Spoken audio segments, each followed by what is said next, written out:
Hello, my name is Alexey and I'm a developer at Fluence Labs. And today I'm gonna talk about the AIR, the Aquamarine Intermediate Representation Language that underlies the apps you have seen built in previous videos. Um, that's the workhorse, or rather a control horse of the applications and on Fluence. So what is AIR? AIR is based on calculus. So it's our attempt to put calculus into practice and implement it to configure a distributed network. So you can think about AIR as a configuration language for distributed network. It controls topology and execution flow, saying which node should execute what at what point in time and where execution should move after that. Interpreter, it is an interpreted language. Interpreter is written in Rust, so the whole interpreter is distributed as a single WebAssembly module. The language is as expressed, so it's kind of Lisp-like.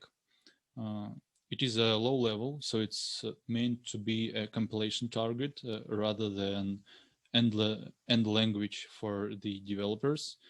So it's not for humans, but for machines. And it is inspired by WebAssembly text format. So what can you expect from AIR in the future? What kind of evolution could you expect from it?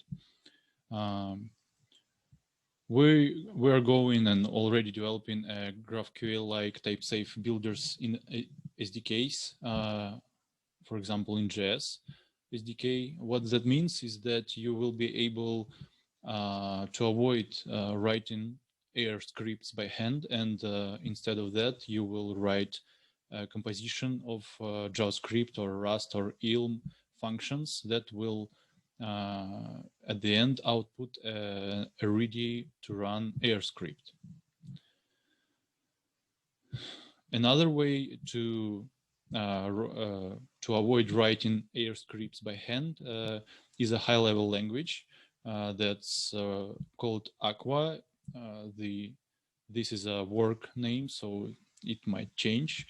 That will be a type-safe language that will help developers to avoid pitfalls of distributed computing, like deadlocks and leaked resources and such things. You can expect flow visualization to appear, so you just put an AIR script to some web application and it will draw you a map of the execution, how it will go from one node to another, and so on.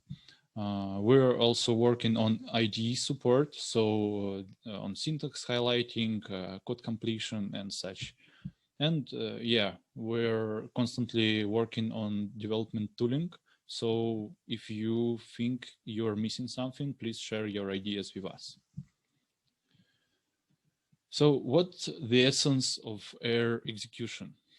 The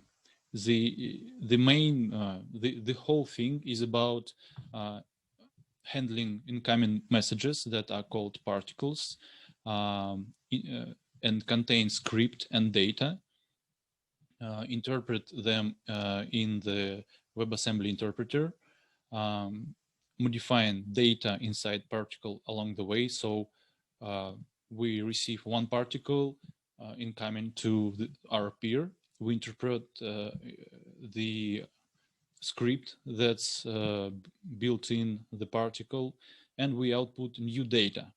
So data is immutable in the moment, but mutable across the whole computation.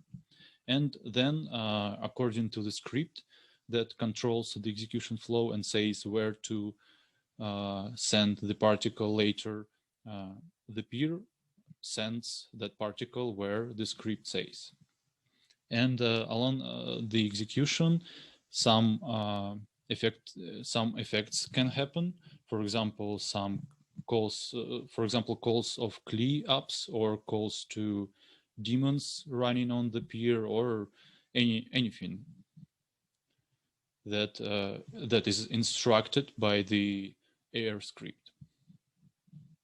So each script consists of list of instructions, and each instruction has the following structure. First comes the instruction name. In this case, it is call, the one of the main instructions that does all the work. I will talk about that later. The second argument is address of the peer that execution should happen on. So in this case, we are saying that go to node with this peer ID and execute the call on that node. Then comes service and function specifiers. First says what kind of service or what service should be this function run on.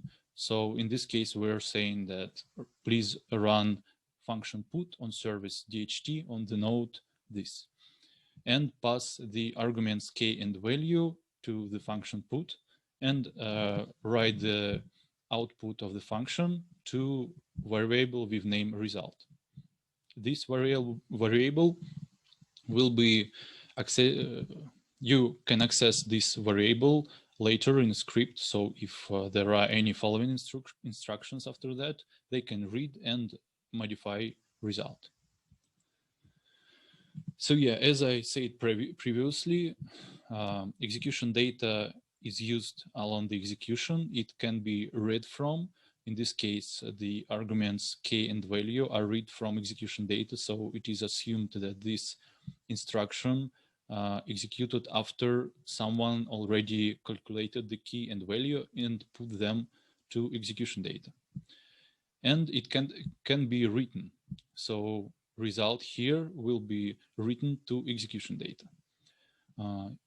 If we are to draw parallels with imperative languages that we all used to, this instruction can be seen like the following expression in the pseudocode. So we execute DHT put with arguments that are read from execution data, and the result is put back, written back to execution data.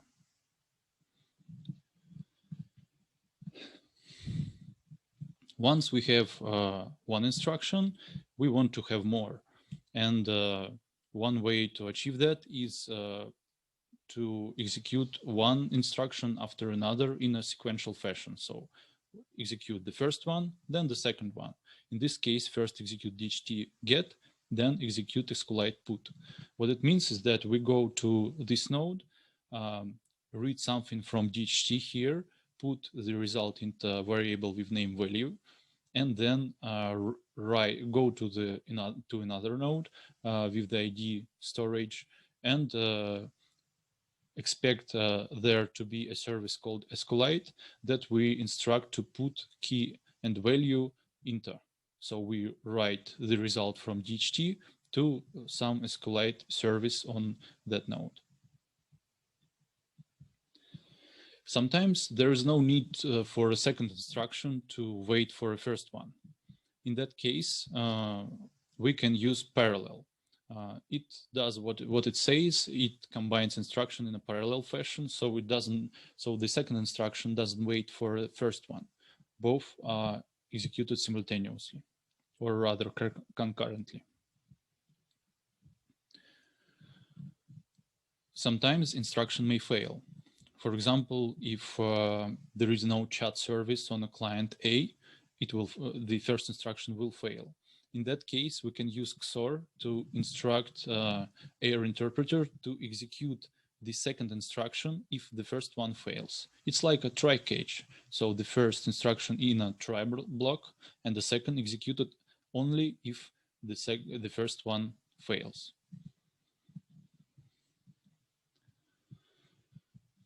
Sometimes we operate not just on scalar data, but also on arrays and vectors of data.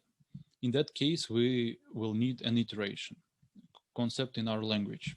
For this, we have fold instruction. It takes an array to iterate on, sets and starts iterating on that array, and on each iteration, it sets the second, in this case, I, variable to each consequential element of the array. The third argument to fold is an instruction to execute with on each iteration. Let's see how it looks in a more real code. So here we went to node with this ID, executed user list get users there with no arguments, and put a result of get users into variable with name res. Then we instructed script to start iterating on the res.users. So we can imagine that res has the following structure. It's an object that has a field users of type array inside.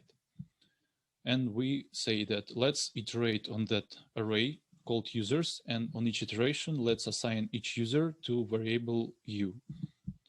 Then on each iteration, we go to the peer with ID that's stored inside that user. So this array of users, it contains objects that store peer ID and name of which user.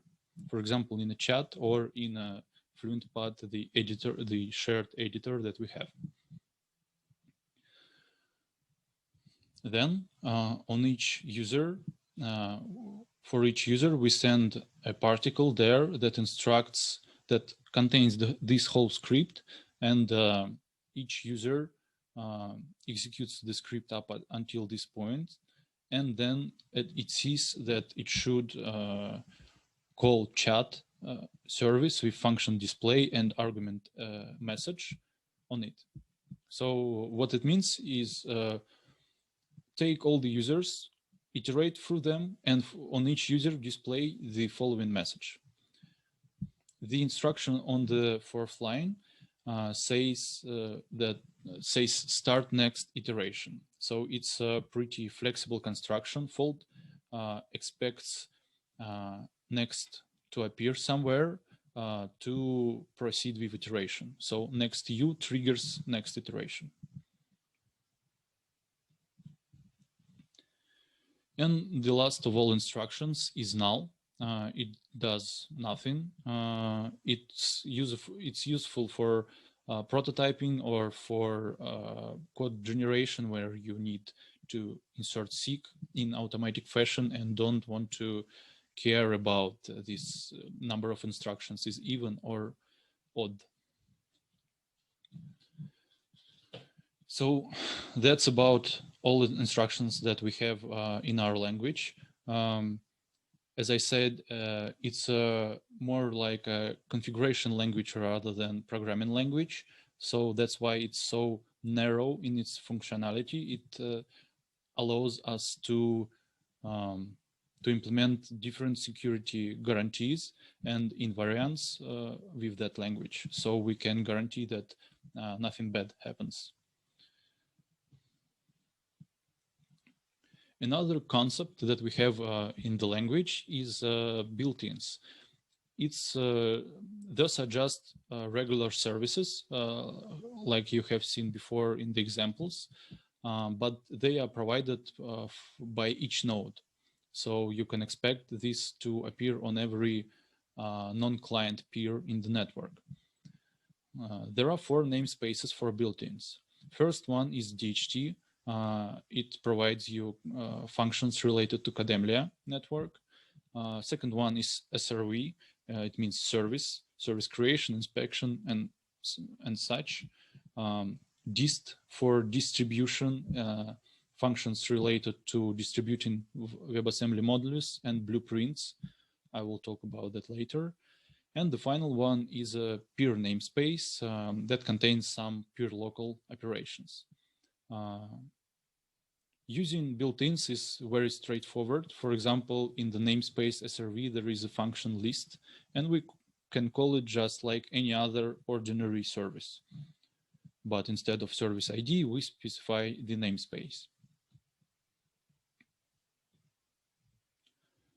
So there are the following possible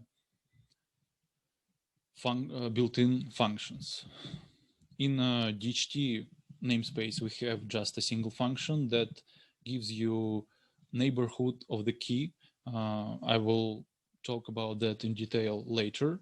In the SRV namespace, we have functions for creating a service, listing existing services, and getting interface of a service for inspection and exploration purposes. In the op operation namespace, we have identity function that just returns an argument back.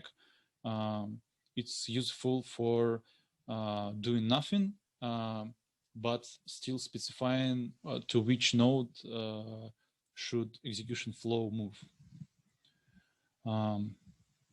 The next namespace is peer namespace. It contains functions like subscribe that can put subscriber on the node, so it can be retrieved later. For example, you can subscribe on some topic here, and then you can list subscribers for a topic. Yeah. And for example, iterate through them and send message. I will show an example of that later. Another function here is identify, peer identify function that gets peer info. For now, there's just external addresses, and later there will be more information. And the last function in peer namespace is timestamp. It just says peer, give me your current timestamp. There are functions related to distribution of VAS modules and blueprints. I think those are pretty self-subscribing. You can add a VAS module to the peer. You can list existing VAS modules on the peer. You can get module interface once it is added there. And you can add a blueprint for a service and list existing blueprints on a peer.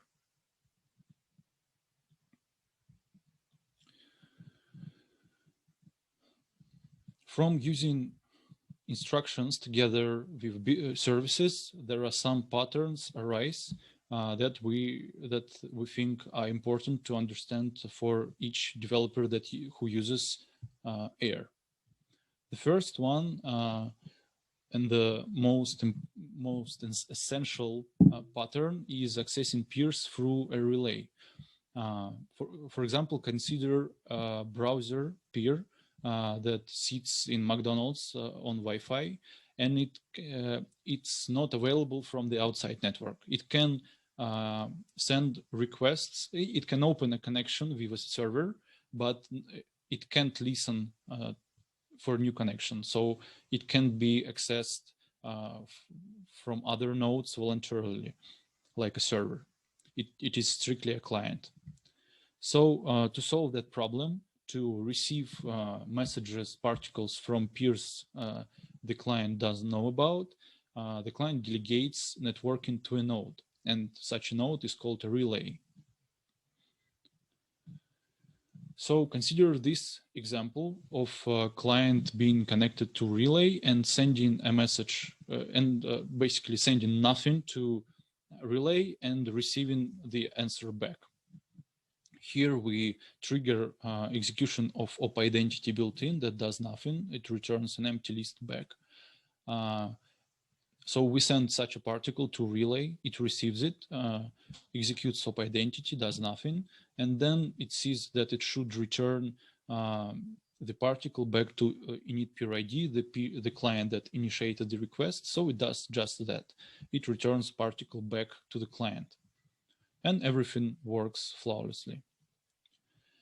But if we try to do the same thing with the other node, but relay, so not with relay, but other node, we will fail. Let's see why. Remember that client is connected directly to relay, and it is not available for any other node. because it's behind a NOT or something like that. So what client does, it sends a particle with the following script to the relay. Relay sees the first line. It sees that it should forward that particle to other node, does just that, forwards the particle to the other node. Other node sees the next line, understands that it should send message back to the client, tries to do that, but fails. Why? Because other node can't access the client because client is behind NOT. So to fix this, we must specify the relay that's involved in a client topology manually, or rather explicitly. So for example, everything like before, we're sending the following particle to the other node. It sees to the relay, sorry. It sees this line, forwards particle to other node. Other node then sees this line that says send message to relay. Relay receives this particle, sees the last line that says send message back to client, and does just that. It sends message back to the client.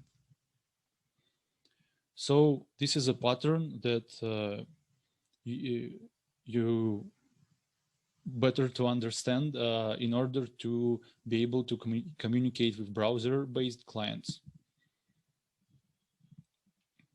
Another essential pattern is creating a service. For creating a service, you will first need WebAssembly modules that you want to compose to create a service. You need to specify a trivial configuration for them. It's just a module name and a memory limit that can be just omitted. And there is a service blueprint. Service blueprint is a recipe for creating a service. It contains list of required WAS modules in a specified order of loading. So for example, if you have a blueprint that says take SQLite module, then user list module, and then a facade module, it will load first SQLite, then user list, and then facade module. That's very important because user list module can then import functions from SQLite module, and facade module can import functions from user list and from SQLite module. So in AirScript, the creation of a service looks like this. You first upload 2 modules to some node. Here you call built-in function on a namespace dist and function called add module. You specify module bytes and module config. You do the same for SQLite. After that, you add a blueprint that you need to specify upon sending the particle. That's easy through JS SDK. That's easy to do. And finally, almost finally, you go to the same node and say, execute this built-in function in namespace SRV function named create with this blueprint ID. Blueprint ID is generated on a add blueprint call. So upon executing SRV create, you receive output service ID. That service ID you can then pass to the client, mind the relay here. So if client must be connected directly to node for this to work. So this service ID we pass to the client and return it to the JS code, for example. So that's pretty easy once you get use of that. And the powerful pattern of sending sending particles to list of users is that's used across apps that we developed with Air and with Fluence is as follows. You here a little bit more complex example that shows you that you can use variables and access their properties through JSON path. So for example, here you have a user list variable in execution data. It contains the following fields: peer and service ID. And you can use this object to send particles to the peer ID specified by this field and call service ID specified by this field. This allows you to be more dry in a sense of your code. So yeah, what's happening here is we're going to user list peer, the node that hosts a user list service. We say that please call function get users on a service ID that's assigned to user list service and put the result into variable res. Then we fold through users that are in the variable res, and for each user we call chat display. Well, we have already seen this pattern in a fold example. This is very similar. So that's a fan out pattern that's used mainly in multi-user applications. And the final pattern that we have, it's a pretty complex one to understand, but very easy to use. So on each peer, on each node peer, there is a simple key value storage. The key for that key value storage can be anything. You can imagine that this is some topic you're interested in. So, for example, you want to, what's the problem that's solved by this pattern? Imagine that you want to have some topics that other users are interested in. For example, like a Twitter handle or something like that. So people subscribe to the Twitter handle through this pattern, and later you can ask the network, give me all users that are subscribers of that topic, and send each of them a message. So here's how it works. As I said, each node contains a key value storage, where key can be used is used as a topic, and value is a subscriber. So what's subscriber? Subscriber is a peer with optional service ID specified. So for example, I can say that my service is subscribed on some Twitter handle. And later, when you want to notify all the subscribers of some Twitter handle, you can you will also notify my Twitter bot, for example, that's running on that peer under this service ID. Or I can omit service ID altogether and specify just peer ID, saying that the subscriber on that topic is me. And I will receive notification that I want. So how it works under the hood, it uses Kademlia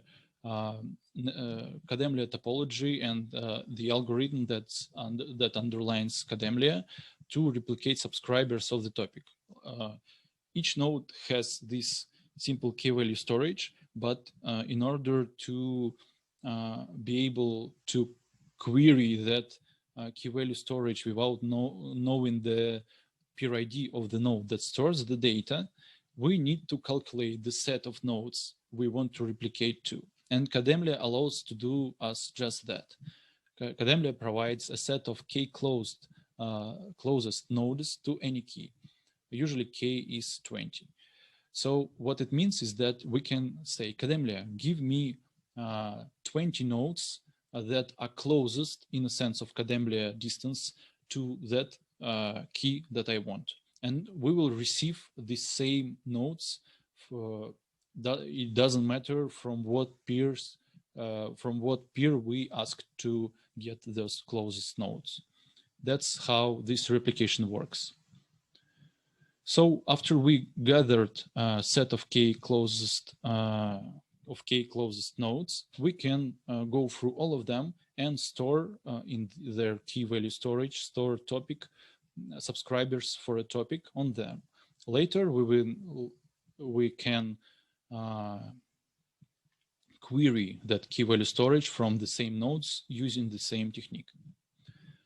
So if we are to visualize what's happening there, when we add a subscriber on a topic, first we say, Kademlia, give me neighborhood for a key topic. Put the result into variable neighbors and iterate through all neighbors and use internal key value storage that's available under the built-in peer subscribe, and store the subscriber that I have under the key topic, and then iterate further. So imagine we have this circle, and this circle is a network. We have some topic, and we want Kademlia to give us closest nodes to that key, to that topic. What's happening when we say DHT neighborhood topic? Kademlia goes to the network and finds all the nodes that are closest in a sense of Kademlia distance to the hash of the topic. Since the hash is always the same and the Kademlia invariant is that k closest are always the same, except they can change with time, but not much. We can use that to replicate the data. And then in the same fashion, we can retrieve the data from the same nodes. We go to the neighborhood for a topic, then we iterate, then we say peer list subscribers to get subscribers from the key value storage, and we continue with iteration. We gather results and send them through relay back to the client. The important thing here is that since the key value storage is replicated, the results that we gather here in subscribers, they must be deduplicated before they can be used. So after they deduplicated, we can use the spears in a fan-out pattern or any way that we want. And that's about it. Thank you.